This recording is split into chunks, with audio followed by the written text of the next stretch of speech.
Indian company వాళ్ళు తయారు చేసిన టాటా నెక్సా గురించి ఎక్స్ప్లెయిన్ చేస్తాను చూడండి. ఈ లోపలికి వెళ్దాము.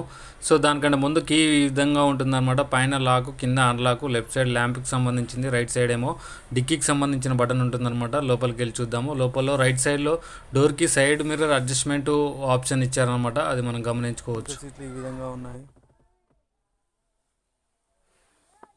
చాలా బాగుంది టాటా నెక్సా.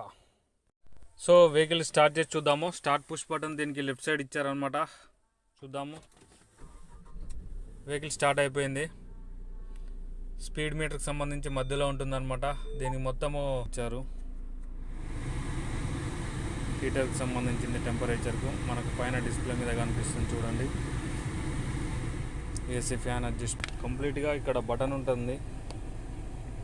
ఈ బటన్ ప్రెస్ చేసి రైట్ కానీ కింది కానీ, సో దీని మీద కనిపిస్తుంది చూడండి.